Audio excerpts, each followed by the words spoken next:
Mr. President, we exercise our right of reply to one more attempt by the leader of Pakistan to tarnish the image of this august forum by bringing in matters internal to my country and going so far as to spew falsehoods on the world stage. While such statements deserve our collective contempt and sympathy for the mindset of the person who utters falsehood repeatedly, I am taking the floor to set the record straight.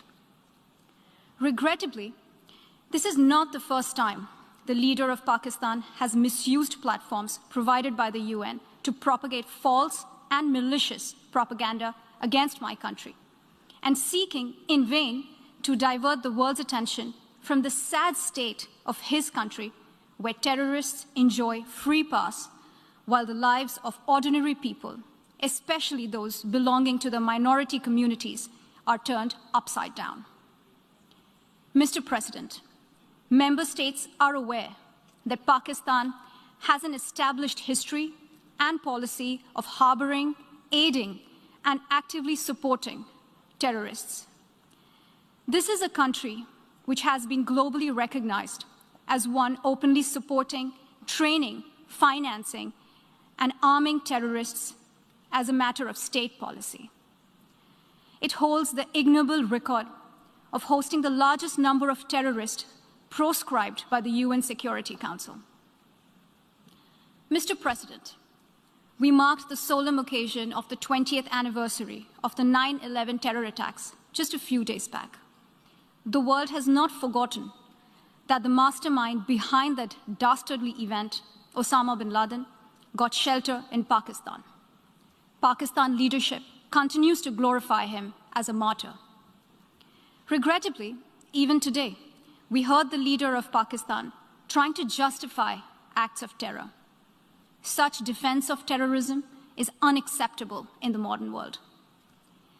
We keep hearing that Pakistan is a victim of terrorism. This is the country which is an arsonist disguising itself as a firefighter. Pakistan nurtures terrorists in their backyard in the hope that they will only harm their neighbors. Our region, in fact, the entire world, has suffered because of their policies. On the other hand, they are trying to cover up sectarian violence in their country as acts of terror.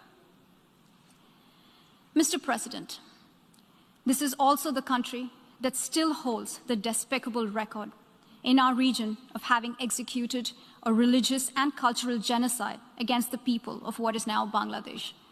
As we mark the 50th anniversary this year of that horrid event in history, there is not even an acknowledgement, much less accountability.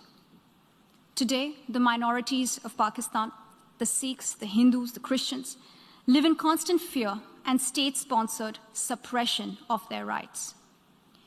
This is a regime where anti-Semitism is normalized by its leadership and even justified. Dissenting voices are muzzled daily, and enforced disappearances and extrajudicial killings are well documented.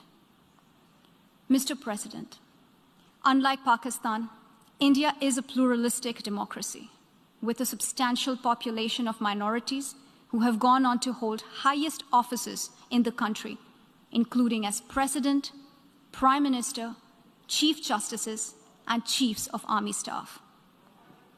India is also a country with a free media and an independent judiciary that keeps a watch and protects our Constitution. Pluralism is a concept which is very difficult to understand for Pakistan, which constitutionally prohibits its minorities from aspiring for high offices of the state. The least they could do is introspect before exposing themselves to ridicule on the world stage.